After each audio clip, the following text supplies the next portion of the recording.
Go ahead. Thank you. Alexandra Ingersoll, One America News. Do you assess, Mr. Secretary, do you assess what's left of this small boat fleet to be a significant threat or a nuisance to be managed? And then secondly, what is your message to critics who say that the U.S. doesn't have a strategy in this mission? Well, any threat needs to be taken seriously. And just like those 6 attack boats that the chairman mentioned were taken seriously and dealt with before there were any real threat to the American military vessels that they were approaching. And that is, small craft like that are all that Iran has left. Their ability to get close with a destroyer of the capabilities that we have is limited, but we're going to take it very seriously and kinetically, quickly. We're not going to allow a threat to gather. And I can tell you, even from just this morning, the strategy remains laser focused. In fact, what I think you see from Project Freedom is that we're not allowing ourselves to get distracted. This is a separate and distinct effort, temporary in nature, that we plan to hand over to the world. The world has expressed a desire to be a part of this. As is often the case, or maybe almost always the case, American leadership is required. So the president was willing to undertake this, send commercial ships through, send destroyers in, provide this red, white, and blue bubble of protection, and encourage the world to step up. Because ultimately, this waterway is, as I said, far more crucial to the rest of the world, and they need to have the ability to defend it. So I think this is a reflection of a laser-focused strategy, actually, right here. Good morning, Mr. Secretary, Mr. Chairman. David Zia, Real America's Voice. I wanted to ask you, of any of the fast boats that have been either sunk or identified, are there any armaments larger than, say, small, AK-47 type stuff, or any anti-ship cruise missiles identified? And my second question is, if there's a divide between the IRGC and Tehran, is there a way to get Tehran to agree to let us go after the IRGC that is doing these attacks without violating the ceasefire? Well, right now, anything coming at our crafts, regardless of what's on it, has to be defended against, and that's the case. I don't know what the exact armaments were on those fast boats. Small arms, nothing significant on the fast boats. Rifles or small machine guns. There were some small coastal cruise missiles shot down as well. So there's some frothiness in the beginning aspects of this that were dealt with very directly by our destroyers, and we're communicating both overtly and quietly to the Iranians to allow this defensive operation to happen on behalf of the world.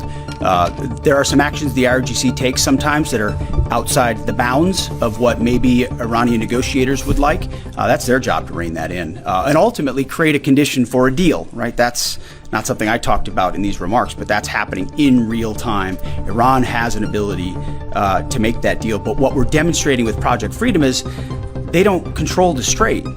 I mean, we know Iran is embarrassed by the fact that our blockade is holding, and we can run ships through, and we're going to help the world run ships through. And if they hold it at issue, the whole world knows who's doing it. It's not us. We're willing to open it up. It's Iran, and that creates a dilemma for them. We hope they make a deal. Yes. Thank you, sir. My first question is for General Kane. Mary Margaret with the Daily Wire. You said that the attacks by Iran so far are below the threshold of restarting major combat operations. What is that threshold? And then for Secretary Hegseth, are there still concerns about mines in the strait? And can you kind of clarify these reports of kamikaze dolphins that we've heard about? I haven't heard the kamikaze dolphin thing. It's like sharks with laser beams, right? The threshold of restarting is a political decision above my pay grade. What I'll say is it's low harassing fire right now. It feels like Iran is grasping at straws to try to do something across the southern flank. To your question, David, their command and control structure remains very fractured, and I think they're struggling to maintain control down echelon at the edge, but it's still pretty low level kinetics at this point in time. And I can't confirm or deny whether we have kamikaze dolphins, but I can confirm they don't. Ultimately, any follow-on effort, if there are mines identified, would be something that some of our units could undertake or the world could undertake. But right now, we know we have a lane of safe passage that commercial shipping can flow through. Thank you, Secretary Hegseth. Last 24 hours or so, Iran's fired at us, we fired at Iran. Just going to ask you more directly, is the ceasefire over? No, the ceasefire is not over. Ultimately, this is a separate and distinct project, and we expected there would be some some churn at the beginning, which happened. And we said we would defend and defend aggressively, and we absolutely have. Iran knows that. And ultimately, the president's going to make a decision whether anything were to escalate into a violation of a ceasefire. But certainly we would urge Iran to be prudent in the actions that they take to keep that underneath this threshold. This is about the straits. This is about freedom of navigation. This is about international waterways. This is about free flow of commerce, all the things that happened before, and only Iran is contesting. So right now the ceasefire certainly holds, but we're going to be watching very, very closely. Absolutely. Secretary James, go ahead. Mr. Secretary, thank you. General, thank you. I want to first express my gratitude and admiration for the work you do and for everyone involved in our armed forces, and also for the accomplishments of Operation Epic Fury, which I think are too often dismissed too lightly. But those accomplishments don't obscure, I think, a central default that has occurred here, and I would like you both to address it. On the first day of this conflict, President Trump addressed the Iranian people directly and said, "When we're finished, take over your government. It'll be yours to take." And then on the seventh day of the conflict, in a Truth Social post, the president said, quote, "There will be no deal with Iran except, all caps, exclamation mark, unconditional surrender." What happens to that pledge to the Iranians?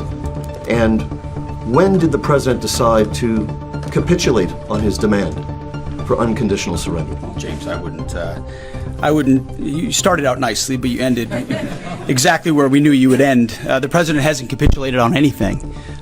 He holds the cards, we maintain the upper hand, and Project Freedom only strengthens that hand.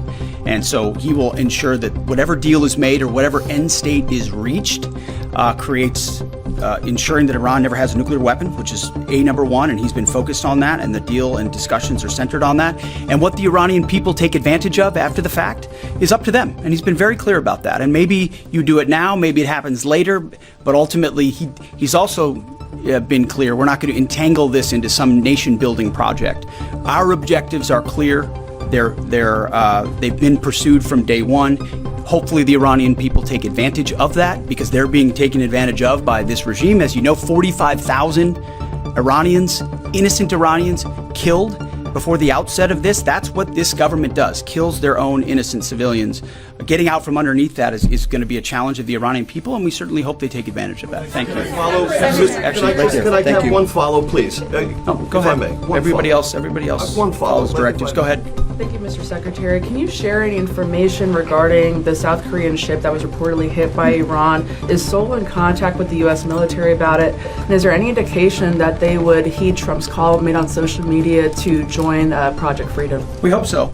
We're in contact with that ship, CENTCOM, I should say, and the Maritime Coordination Forces are in touch. And I think targeting like that is a reflection of the indiscriminate nature of what Iran is doing. We hope South Korea would step up, just like we hope Japan would step up, just like we hope Australia would step up, just like we hope Europe steps up. But we're not waiting for them to do so. We're looking to set the conditions to hand to them. But the president was clear in his truth message that, hey, this is your ship. You should take part in helping to defend it.